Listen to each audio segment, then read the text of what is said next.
I had a request from a Yahoo Answers asker last night with an example. They gave a link to an example of how to superimpose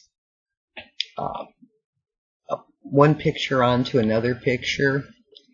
And so I'm going to, this video tutorial is showing how to do that. Toward the end, you use a black and white gradient on a layer mask, so that the picture that's superimposed, this was a picture of a forest on a young man's head. The picture that's superimposed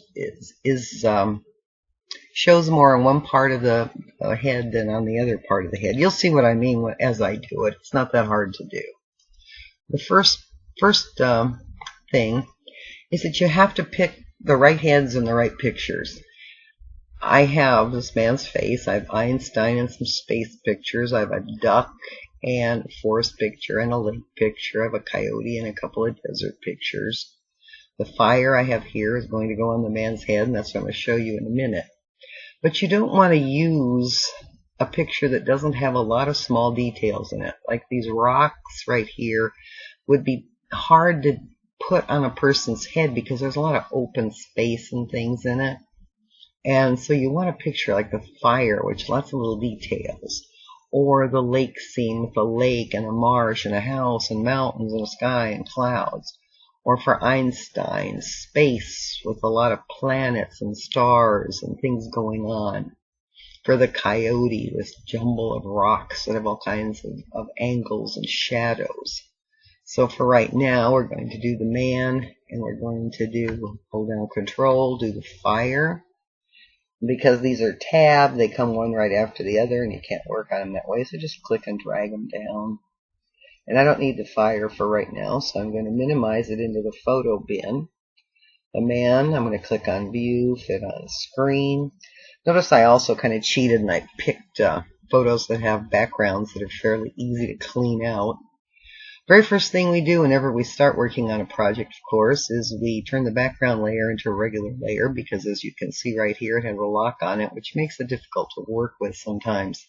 You can either right-click on it and click on Layer from Background, or what I normally do, because it's faster for me, is I just click and drag the background layer down to the new layer icon on the left, and then take the original locked background layer and drag it to the trash can to close it. Now we're ready to work.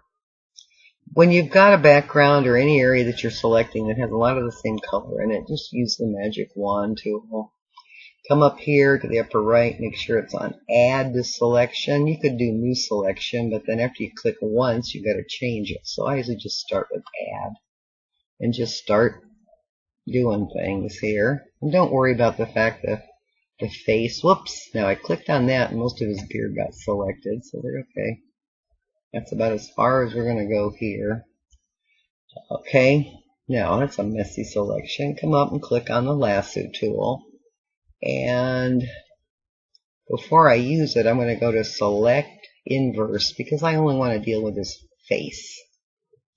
And then it's still on Add to Selection, and I'm just going to, remember you don't have to, here where it's his parts of his face are in the dark, you kind of have to kind of guess where they are, and you don't have to go completely around. Just, there you be. Same thing here. Now for this edge down here, we just want to capture the whole thing, because obviously his face was cut off. There we are. Same thing up here in the upper left corner. Okay, see any errant ones in his eyes? Okay, some right here. Okay, I want to rough that up. Now we have to get rid of these. You can come back up here, back and forth, add, subtract, or just to keep it on add. And when you want to subtract, we don't want these things out here selected. Just hold down the Alt key and go over them. Aha. Okay, as you can tell, like I said, I'm doing this really. Okay. This is not the world's best selection. Let's rough that up a little more. There we go. Okay, we got the man's face selected. Now if you're using Photoshop, you're going to load this onto an alpha channel. We're using Elements, we don't have alpha channels. So you're just going to go to Select, Save Selection, and we're just going to call this a man face and click OK. Okay, we don't need the selection anymore. In fact, we can hit Control D on the keyboard and get rid of that. The other thing we can do is this. Click the crop tool up at the top here where it says aspect ratio. Make sure it says no restriction. You have no values for width, height, or resolution. And then we're just going to come up here in the upper corner and drag it down. And because we don't need all that empty space. Okay, delete. Oops. Oh, the other thing I forgot to do. I'm sorry. Go to Select, let's load our selection here. Go to Select, Inverse, and now delete it. Now you can see how rough my selection is here.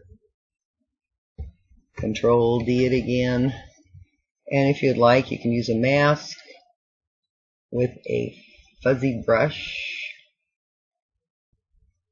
Okay, let's see what that one's like. So big.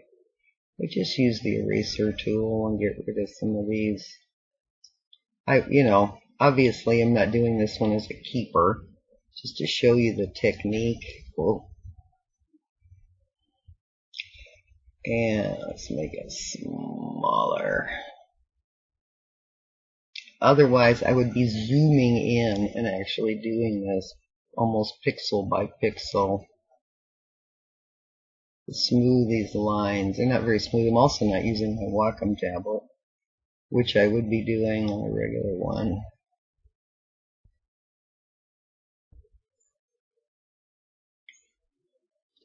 Okay.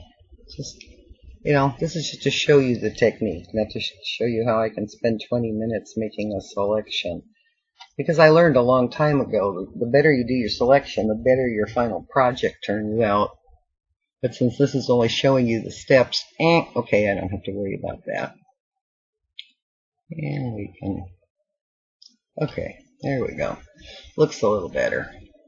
Now let's work on our fire. We're going to click and restore it.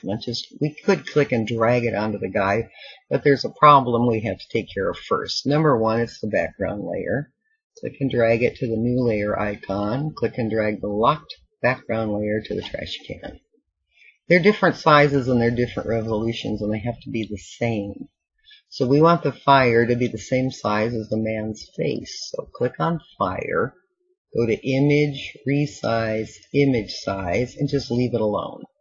Up here in the main menu at the top, click on Window, and at the very bottom of the Window menu, you'll see the two files we have open in the editing workspace listed.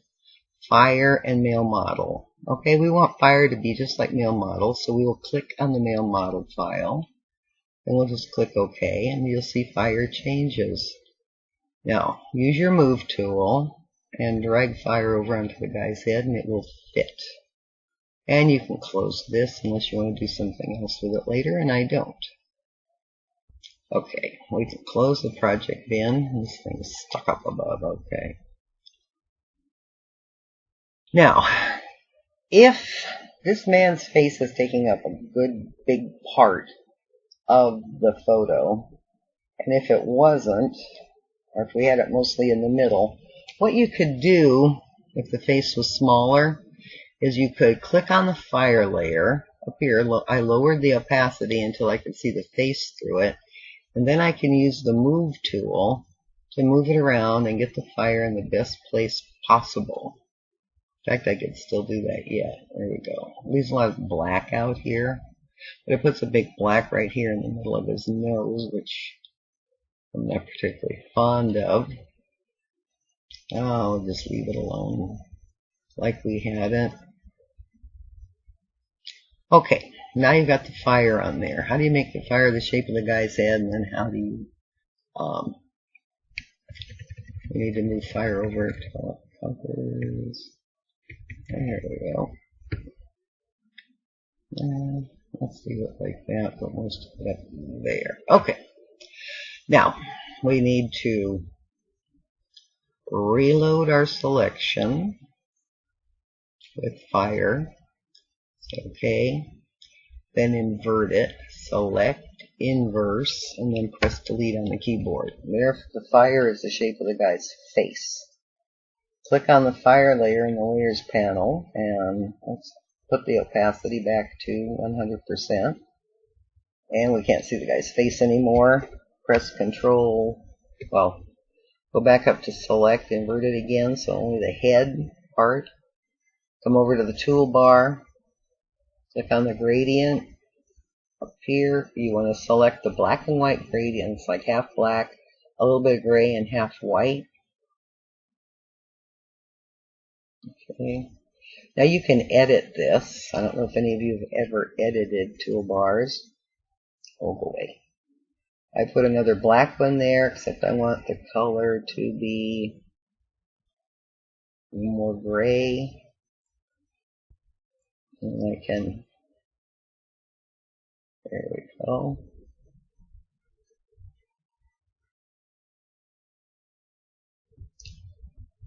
Wait. There's another one. Okay. And then what you do is you just drag the gradient across the face of the diagonal, and then you go, whoops, I forgot to put a layer mask there. Make sure the layer with the fire on it is highlighted. Go to Layer, Layer Mask, Reveal All.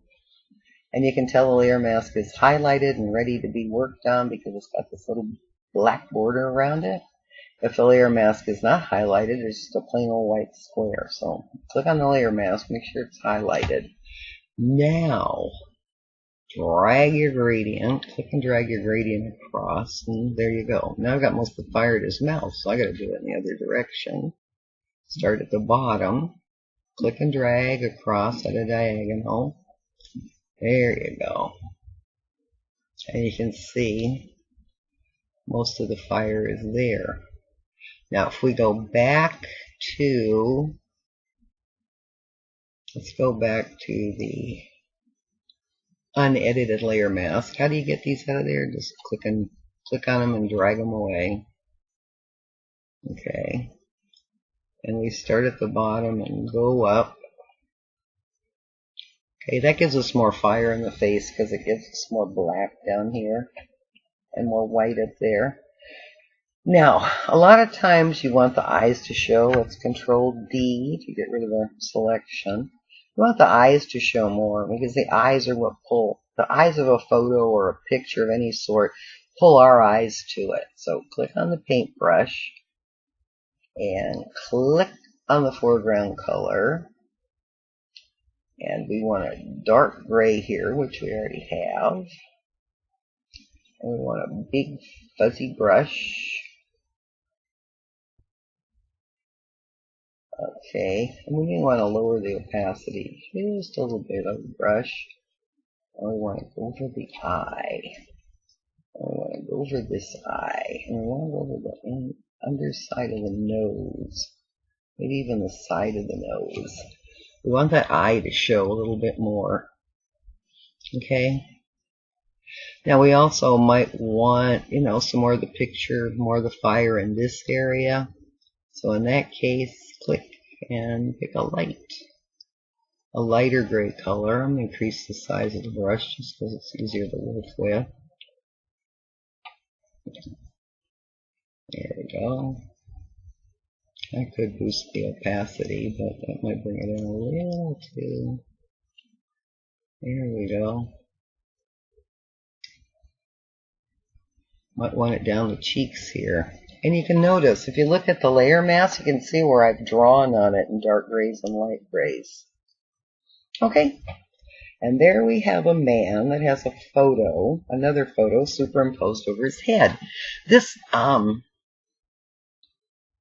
technique is really great. Let's say you have a best friend who's moving away. You can take a headshot of him or her, and then you can make a collage of all kinds of pictures of the fun times you've had together. And then you can superimpose a collage over her face. Or you might have a grandma and grandpa who are having a 50th wedding anniversary. And you can crop, headshots, maybe you have a couple of photos of them sitting together and smiling or laughing. And you can just crop a headshot from a photo and make a collage of their children and their grandchildren, great-grandchildren, whatever.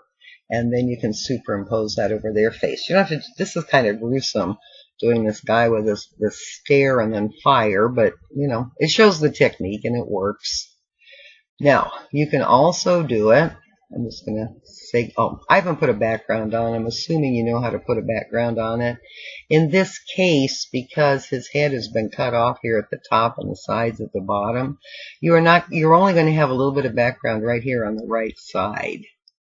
So if you want a background layer, you can just add a new layer, drag it underneath, get the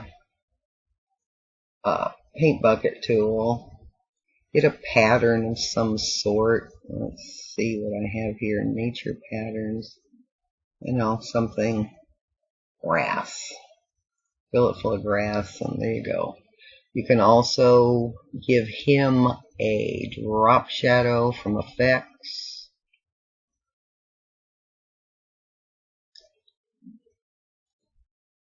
And you can increase the size, you can increase the distance, you can change the color to, I'm going to change it to dark green, it's because it blends in. Click OK, there you go. Okay, and that's how you do this technique. Now, as I was saying, you can do it with animal heads. I'm not going to do a whole one, but here's a duck head or the coyote head. And like I said, the coyote, you can put a jumble of rocks in there. On the duck head, I chose mountains, landscape with a lake and things in it that's busy. Einstein, I chose some space with lots of planets and stars in it. So you can do this with any kinds of photos. And I hope you do, because it's a really fun technique to work with.